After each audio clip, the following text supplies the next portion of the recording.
Been on the weight skin, yeah. Oh no, I got to make sure not to do Facebook. And mate, someone complained earlier when they deleted me off Meta and they put a complaint in. They took me off the dangerous thing. You're off it now. Earlier, well, someone they deleted the thing and said dangerous person. Yeah. So he appealed it, and then they come back and said, yeah, sorry, it was a mistake. Oh no shit. So they let him back on. Oh really? There you go. But I'm not going to risk it. As much as I love you. All right. It's going live. Is it? Hold on. Is this? What's this one? That's your face, but we don't want that one. All right, guys. Welcome to the live stream. Should be good. Let's just make sure it's. Take a second to retweet it. Let's retweet it. This is I'm going to Rebel here. This is how you do it, mate. How does it feel down there? Like it's so small. Does it make you feel better being up? This is a racially motivated attack. This. All right, guys. Welcome to the live stream. I see we are live. Yeah, boom. We are live. Look at that. Live here for, what is it, ukrebels.com. With the man himself. No. Stand there, Abby. Look, Abby's been on the juice. He wants to stand, good fun. stand uphill, didn't he? Look. Come on. Look how short they both are. No, but the thing is, no, come on. It's this. This is the best. The Brillo pad on top. And the best part is, he picked this location. Do one back to back just for the audience. Yeah, but he's up the hill. You're up the hill. No, straight back. You sit uphill. You got to stand like. Well, how do you? Don't get that sign. Actually, Tommy's actually a little bit taller. Oh, fuck, he's on the win. Abby's like my afterbirth. Brother, it's good to see you, man. Thanks for coming. It's been a while. All the way from Australia, right? Man, I'm not gonna act like I know you're dead tired. You're wrecked. I've seen you on wreck days, but you look. I'm just tired. You know what? I ain't stopped, man. Do you know what I've done stupidly? Is a lot. I've done 3. Your mate, you dickhead. It's your mate, Saha. Yeah. So I done him this morning. I done him at 8 o'clock. No good? No, it was good. He was lovely. So why are you blaming me? Because I had to leave at 6 o'clock this morning to get there. I sat there from 8 and I done him for 3 hours. Then I had a 2-hour meeting because the police rang and interrupted it about the demo. Then I had Rafi. Do you know Rafi? He's Saha's mate. Okay. Who's come from America. Then I had him. Then I had Dan Wootton. Then I had to go to central London. Now I've come here and I've done this and I've tied up every day. What did I do yesterday? I had Tyler Olivier. Do you know Tyler, the American YouTuber? Yeah, he come over. I just haven't stopped, man. So I haven't even sat down to think. I've done the schedule of who's speaking when, and it has to match with who's singing because we've got songs being sung that mean something about a grooming survivor, a survivor from the grooming gang, a song that she once played. We've got a free speech song. We've got all these different songs. So I have to fit what I'm going to talk about in with those. But I haven't even sat and done it yet. And here you are. And here I am with you, pair of mugs in a car park at 10 o'clock at night. I'm knackered. So we won't take too much of it. No, I'm only joking. Thanks for coming. Hey, it's fine. I wouldn't miss it for the world. We were talking about this right as you got out, but I think in the last 24 hours, this feels real for most people. Like my phone, and I'm sure your phone even worse, but even my phone is full of messages of like, be careful. Everyone's words are be careful. I'll be honest, yeah? Just totally honest. It's devastating. I looked at Charlie Kirk, I'm looking at his family, I must be thinking what, and selfishly, when that happened, my phone, I'm sat there, I was Tyler Olivier, and he's an American YouTuber, and I'm sat there, and it popped up, Charlie Kirk's been shot. And just before we started the interview, I said, Charlie Kirk's been shot. And we sat there, and then I saw the video. And as soon as I saw it, I thought, he's dead. He's been assassinated. And as I'm watching it then, selfishly, I know at that point, my kids are going to know this. And then I saw my son's name pop up, my daughter's name pop up. Because Salwan Mamika, when I was in jail, I went and done a video in Sweden, savesalwan.com, yeah? Because I knew he was going to get killed. I knew he was going to get assassinated. And he was assassinated in a live stream attack. And then when I rang home to speak to my kids, my ex-wife, she said, like, my son hasn't stopped, he's distraught, he's terrified. So then when this happened yesterday, I just thought, selfishly, I thought, well, my kids are going to be so scared now. And everyone's going to be so scared. But I've watched through a lot of what Charlie Kirk has said previously. And he talks about courage and having courage, even when you've got fear, even when things are dangerous. You have to stand by the truth and continue to stand by the truth. So what would Charlie Kirk want? Would he want people being scared? Would he want people not debating, not going to college campuses, not going to demonstrations? So that's what I said today, like, that's the worst thing you can do. We have to now, everyone has to rise up. This should be a turning point where everyone exercises their free speech. I hope his death drives so many people to search and find Christianity, because I'm watching all of his videos today. I think everyone probably all over the world has been. So yeah, the worst thing to do would be to shy away, and being careful. I know people say be careful. Being careful is what got us into this absolute mess that we're in as a country. Being worried, being scared. So I think that the only message to send is that more people will talk, and we will be in London, and we will pay a beautiful tribute to Charlie Kirk. Charlie Kirk stood up for Britain and free speech in Britain more than anyone I can think of in this country. And that's mad to say, no? I can't think of one politician that has stood. He travelled here, he spoke about free speech, he gets it. I looked at his comments from 2018. He gets what's happening in Britain. He understands we've lost our free speech. He understands how important speech is. And he even said, because in this country people like deflect, or they say something first. Well, like people say, I don't agree with Tommy Robinson on everything, but... And I watched an interview of him, he said, just cut that bullshit. I'm from America, I don't need to do that. No, I don't need to do that. But we currently are looking, we were going to play a tribute anyway to the United States of America, to Donald Trump, to Elon Musk, to JD Vance, because they're fighting for our freedom here, our speech. Elon Musk give me back my platform. We have hope now, yeah? After Donald Trump got in, I think when that election happened, I heard Americans saying this is a vote to save America. We're watching it thinking, this ain't a vote to save America, this is a vote to save the West. This is a vote to save us. Donald Trump's got in, the ripple from free speech. When I listen to JD Vance stick it on the European Union in Munich about free speech and about, don't worry about China, don't worry about Russia, your enemy is within. Yeah? Our enemy is Keir Starmer. And see Keir Starmer, the cheeky scumbag, come out and make a statement. Keir Starmer would have locked Charlie Kirk up. Charlie Kirk would be labelled an Islamophobe, and you see what's happened to Charlie Kirk. It's because of far-left organisations, government, politicians who falsely label people as Nazis, as racist. So someone, they don't have to kill you themselves, because they hope that after radicalising the public to believe that whoever people, I was attacked in a train station recently in London. Yeah, that person probably thinks they're doing something good because they probably believe I'm Satan. They believe I'm that guy. Now, Charlie Kirk has only ever sat down. He hasn't done half the things I've done. He's just sat down and debated very nicely. He's been open to talk to everyone with more speech in such a caring way, even when he's talking to people he strongly opposes with. And he, as a moderate, has been assassinated. They've assassinated him. So, yeah, I think it's probably shocked everyone. But the worst thing to do now would be to step back or be cautious or not go somewhere and stop going to demonstrations and worry, because that's what the killer wants. The killer wants to instill fear in the public. He wants to scare the public into silencing them, into stopping the debate, because if you can have free speech and you have the debate, truth comes out.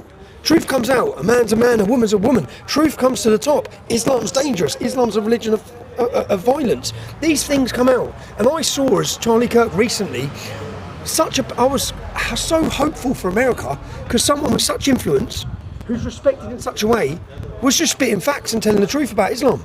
And no one does that. No one in this country does that. No one in any power does that. They leave it to the people at the bottom. Charlie Kirk's not at the bottom. Charlie Kirk is respected by all, was respected by all. So I think it's watching it all. I just thought of his wife, man, who's standing, and his kids watching it. Had to watch it. So, yeah, I pray for it. I pray for his family, and I believe the legacy. I think only now, even myself, as I'm watching today, I think only in his death will the world realise what an individual he was. I know he was well respected, but his legacy, I don't think people understand that he was a one-off who was able to influence the next generation of youth. And do you know, the next generation of youth who were lost in this country, they're lost. They don't know who they are. He helped. So. You did call him a moderate, and I agree with you. I think they did kill the moderate, and unfortunately you're seeing this rise in the real far right, the far right that actually hate you and me and Charlie Kirk, and they've spent the last couple of years, attacking Charlie Kirk for being consistent, just like you have been consistent all this time. Suddenly today they're waking up and they're found a way again. They're blaming Mossad. They're blaming Mossad. I'm reading it. Hold on a minute. How can it? So I'll just half it's mental, man. What? I'm reading all the comments, thinking they're blaming Israel for killing Charlie Kirk. One of our last allies. He was pro-Israel. But it don't make sense. Oh, I don't know. They said because he has said critical. Charlie Kirk has always said critical things of Israel because he's always. That's the point. That's bad. You can be critical of Israel because Israel, in any war, a government does stuff wrong. But you can criticize a government anytime. Through COVID, I was the biggest critic of the Israeli government because they got it totally wrong. They forced everyone into everything, and it was shocking and it was horrific. But if you're doing it from the point of view in which Charlie Kirk did at point, it's not even balanced. It's like it's coming from not a place of I just want to destroy you, as in I'm going to blame everything on the Jewish state, like Charlie Kirk's. I turned to Rukshan last night when the news broke, and once we were processing it, I go, let me check Candace Owens. I wonder how she's blamed the Jews. I was joking, right? And we just she hasn't. But the guy that she had on her show that took over her show while she was on maternity leave. That what's his name? Ian Carroll. Ian Carroll. He's done a whole post that the internet knows it was Israel, and it's like. Dude, I was joking yesterday, and I'm waking up this morning, and you guys are actually like that was our only mate. Neil Oliver, who I respected during the whole COVID thing, has done a post today saying that. What's happened? He's saying that I'm setting everyone up on September 13th for a Mossad's false flag. Anyways, we've gone off the thing here. The point I want to get to, this is going to be huge. I hear everyone talking about it. You've got people that travelled from Australia. I've come to your protests for years. Nothing's happened like this. And I've never seen anyone from Australia but me. Rock up to There's loads. There's loads here. All over the world. What do you think is going to happen? And what is happening? Cultural revolution's happening. A counter-revolution. What's happened for the last 20 years, and maybe more, is a globalist revolution. The breakdown of borders, breakdown of the family, attack on Christianity, attack on identity, attack on culture, mass flooding of different cultures. That's a globalist revolution, and now you're witnessing a counter-revolution. And I truthfully believe that September 13th is going to be looked upon as a significant day. Something huge is happening. People who were silent, that's my dad, look, just go park. You can see, look, there's cameras, look, we're doing an interview, man. But I just went, but yeah. But I think that what's happening, and I've never witnessed this, something big is happening. Families, like I've got mates who have always come to demonstrations, they're like, mate, my mum and all her mates are coming.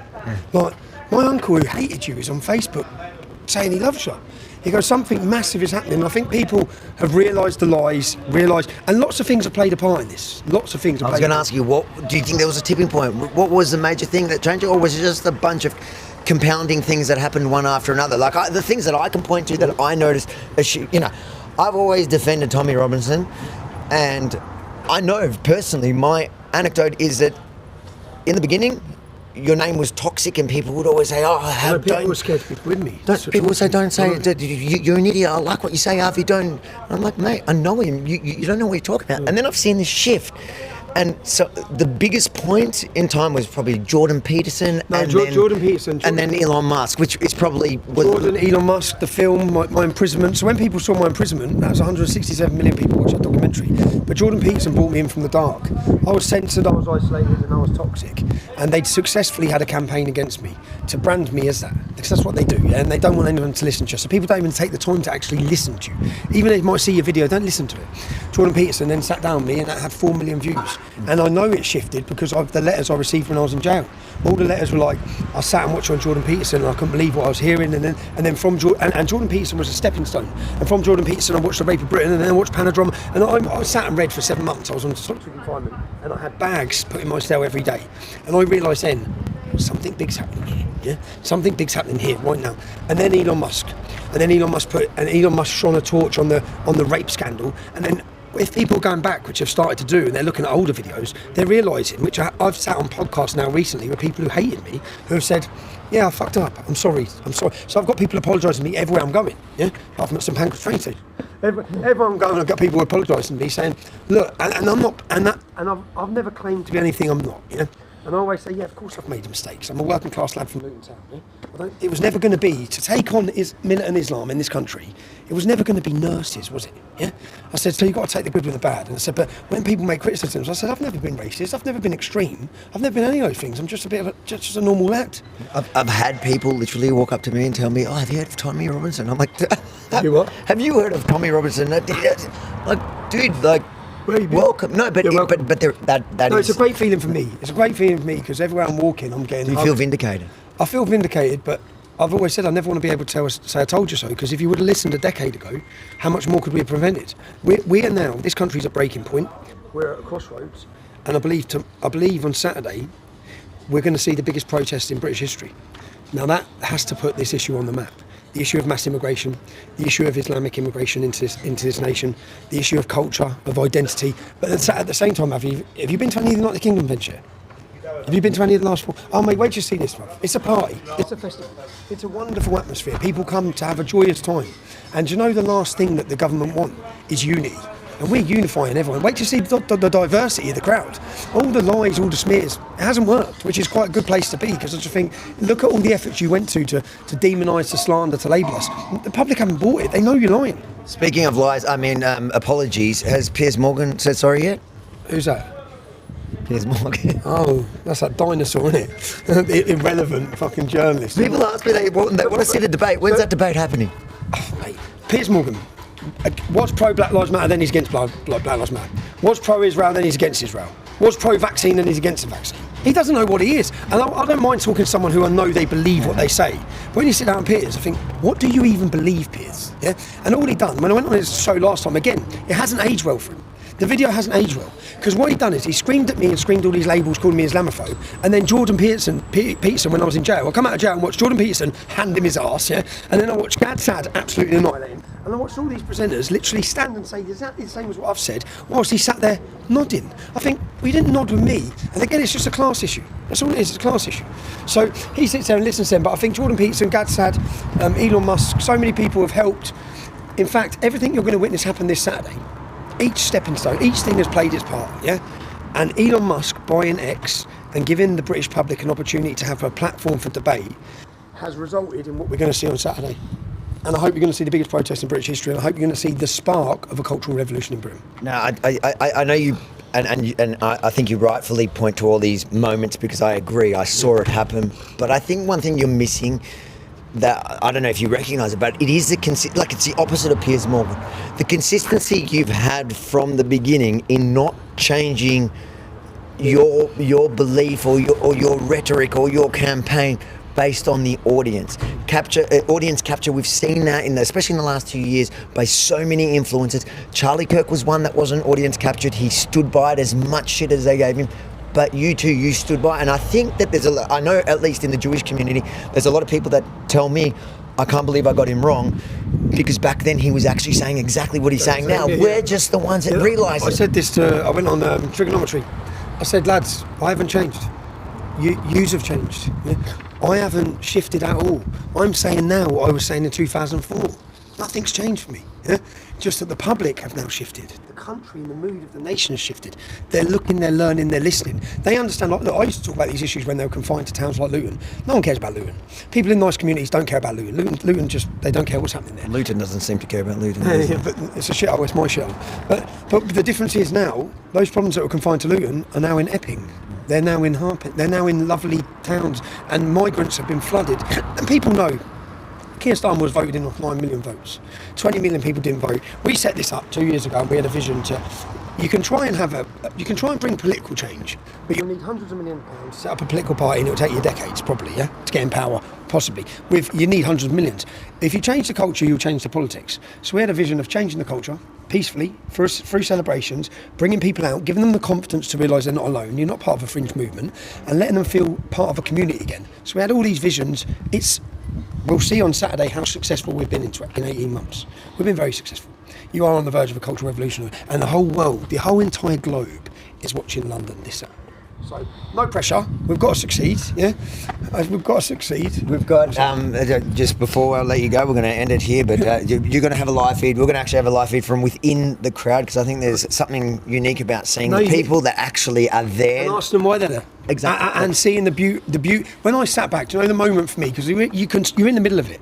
I watched back afterwards. I won't enjoy it for the days afterwards. And I sat and watched the videos of the people there. Their banners they've made, the T-shirts they're making, the old, the young, the different races, all so happy and seeing. And it's a beautiful moment, and you can feel it when you're in there. You can feel it. Before I let you go, I want you to a message for two different people. Yep, go on. There's the person that doesn't know, that you think that if you had to convince the average Brit to come on Saturday, what would you say to them? Can you look at your town or your country and think it's going in the right direction? Do you trust your government? Do you think they care about you? Who are they putting first? Is it British people? Is it the old age pensioners who are freezing now in winter? Is it British people can't get a dentist appointment? We are back of the queue. Is that what we should be? When every sacrifice that our families and our forefathers made for this country, and who's at the front of the queue? People who come off the boat yesterday. They come through 16 safe countries. They are not refugees. They're economic migrants. I'm all for helping women and children in other countries, but our culture's disappearing. Our country is changing. We're like foreigners in our own towns and cities, in every major city. Okay, nothing's getting better. The level of violence, all these problems, and unless a message or the fear of God is put into the government, and the fear, they will receive fear through seeing unity and seeing that we control ourselves. They don't care about loads of young men running down the street because they can label them and delegitimise their argument. They care about women with prams, kids and children, nans, mums, sisters coming out and sending a message. So I think there's an army of mums coming into London, and I think it's going to be massive, man. We've hired our own helicopter even. We've got a news broadcast helicopter to prevent them lying, because the media will lie about the numbers. You're going to see the numbers, yeah? So you're running a feed from above? We're not running the feed, no. We're not running the feed, but we've got the helicopter. They're going to be sending us clips so we can put them out. But it's that, I believe, as far as your eyes can see, it's going to be it's going to be a beautiful sight. It's going to be absolutely beautiful, yeah? Last person I want you to talk to is those that support you, believe in your message, but have seen what has happened in the last 24 hours, watch what happened to Charlie Kirk in front of the world, and are scared. They want you to be scared. They want you to be scared. What would it mean it would be, you would fail Charlie Kirk if you're upset by what just happened to him, then listen to his videos again, watch what he asked for, watch what he said, watch all of his speeches, find courage to speak, to rise up, to teach the next generation, to give them morals, to be good people. Just watch what he said and live by the words of what he said if you want to respect his life and you don't want his death to be in vain. I don't think it will be in vain. I think there'll be a moment, it should be a turning point. But I'd like a message to give to the media and the journalists and the politicians who have falsely put targets on us, because they've put targets on all of us. You've had targets on, I've got targets on me. People want to punch me in the street and they don't even know who I am. They don't know anything about me. That's come, and do you know the sad thing is? You've got Camilla Tominley, who's a right-wing pundit, who said just 6 months ago that I'm a white supremacist. You've got it's like there's no truth in it. And she's on the right of politics. She has legitimately put a target on me. So I might walk down the street and someone might stick a knife at me because they believe I'm a white supremacist, because she's on daytime TV lying. You've got not even Nigel Farage. Nigel Farage just stood up and said that I've got convictions for violence against women. It frustrates me because I haven't got a conviction for that. You're meant to be honest. You're meant to have some morals. That's like you have paedophiles and then you have people who beat up women, and that's what he said I've got a conviction for. And I've simply done. So it's just a lie. You've even got Julie Hartley-Brewer. I've just named you 3 big right-wing pundits, not left, not the far left. In fact, it's the right-wing who have attacked us more. They've attacked me more. And I don't know why. And I've asked them for peace so many times. Just don't lie about me. Just stop lying about me. Stop putting targets on us, because it's not fair, it's not right, and it's dangerous. You've seen now how dangerous it is.